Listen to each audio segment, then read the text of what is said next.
everyone, and welcome back to the channel. It's time for part 8 of the Big Brute, Big Boss restoration project.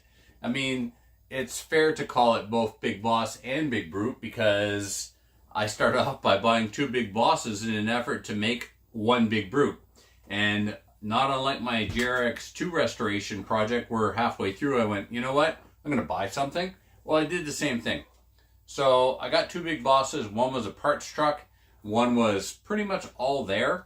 And then traded some Big Boss parts with a gentleman living all the way in Alaska. So like New Brunswick's on this side of North America and Alaska's on that side of North America. It's left and right for you, right and left for me. I don't know, I'm dyslexic.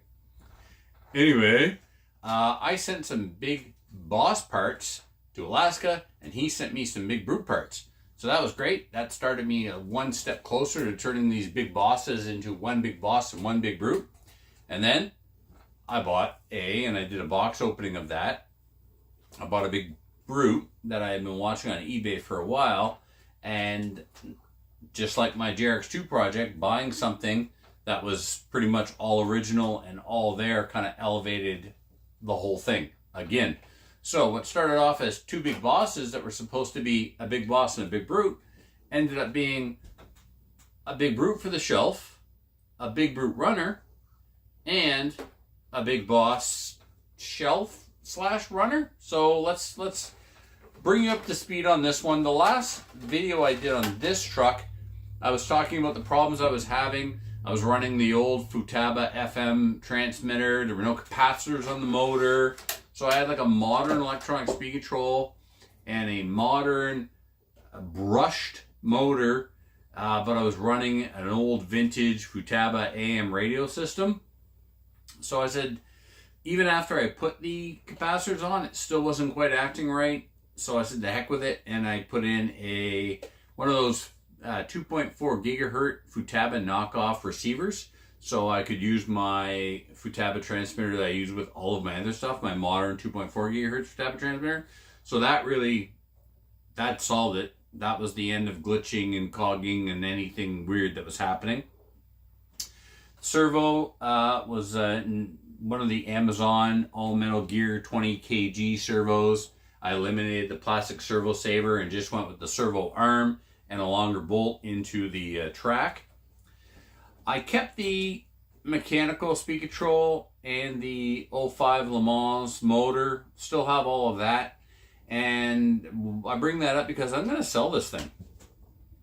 I don't remember having a Big Boss when I was a kid. I may have had my buddy Derek's for a short period of time, or maybe Derek got it from me. I don't know. I don't remember it as clearly as I do my Double Dare. Even though I didn't have the Double Dare for very long, I certainly remember the deal and who I got the Double Dare from. Richard and Charles McGraw. Shout out. Thanks for the Double Dare back in 1992, boys. Appreciate that.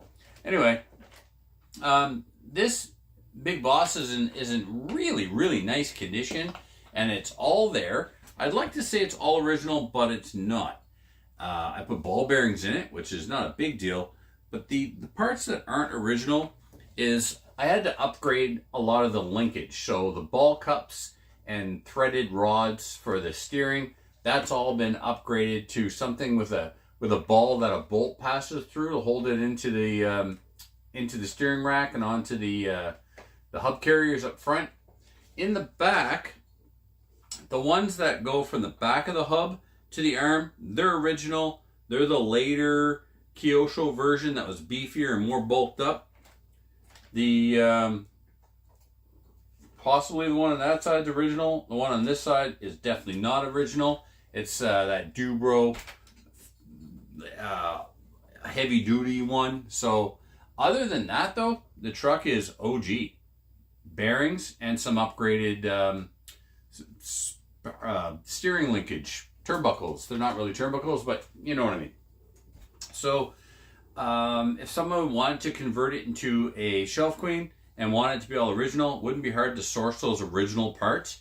And I mean, I have them. I probably have them all downstairs, and just I know that they don't work when you drive the truck because they're fragile and they break. So I upgraded to this because I was gonna. I mean, As a matter of fact, not only did I drive this thing, last time I had this thing out, I had it on an 8-scale off-road track.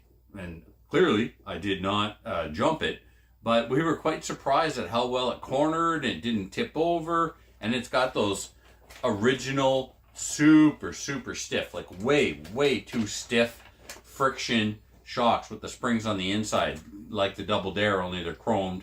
The chromed ones were on the Double Dare and on the High Rider Corvette. No, the chromed ones were on the Big Boss and the High Rider Corvette. The same shock was on the Double Dare, but in red, and it had 4 per wheel. And again, it's also very stiff, which just makes the truck bounce all over the place. So yeah, since the last update, really all that I've done is change out the receiver, and that's it. It runs great. I had it out. The update and conclusion to the video series for this truck is very late because it was filthy dirty, and I never got around to cleaning it. And once I started working on the JRX2s, there was no getting around to cleaning it. So that's it. It's clean. It's assembled. It works great as a runner. I think what I'm going to do is I'll pull out my receiver, and I'm going to pull out my receiver and the electronic speed control and the motor, and I'm going to put the Kyosho motor back in it, the servo for the mechanical speed control, and sell it like that. And yeah, I wish I had the plastic engine that was glued to the front body mount, because that's an extra $100 right there. The body, all original, not perfect by any means. It could use the paint needs to be freshened up, and it's got some cracks because it wasn't cut to actually clear the wheels correctly. So anyway, that's it for this one, guys. This one, I mean, it's cool. One more to go, and that is the Big Brute Runner. And all I've got left to do to that is add some new shocks. I've got a set of 13mm Team Associated big bore shocks that I'm going to install on it. 2 have to be built. 2 are built. They're off of a modern SC 6.4 Team Associated short course truck.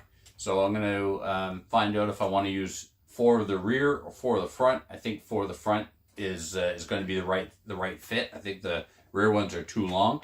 And then that one will be shown on the channel again with an update. It needs a better body. It's running a stadium truck body, like a T6 modern stadium truck body. Doesn't look horrible, but you know, something more vintage, more monster trucky might be cool. But I don't know. We'll see. So once I get those shocks built and installed, we'll show that one on here. And then really that's it. There's no point coming on every time I upgrade a part, like maybe I put a Thorpe diff in or something like that. So, and that will put this series to bed. And I don't know where. Oh, I know where we're going next. We're going next with the RC10 build, the 40th anniversary. We're going to build that and then do a comparison and contrast to the JRX2 build and the RC10 build to see what, you know, the difference between those two. They came out 4 years apart, and the manual in the JRX2 was excellent, even by today's standard. It was excellent. So anyway, more on that later, but for now, I hope you enjoyed the vintage monster truck stuff. One more video to go in this series, and we'll put that to bed, and then who knows? Maybe if you're an avid watcher of the channel, you know, you've seen my airplane videos, you see my setup videos, my review videos. Let me know what you think. Let me know what you'd like to see next on the channel, and then who knows? Maybe we'll make that happen for you. So until next time, thank you for watching, liking, commenting, subscribing. Thanks for dropping that pin on the ground. Bye for now.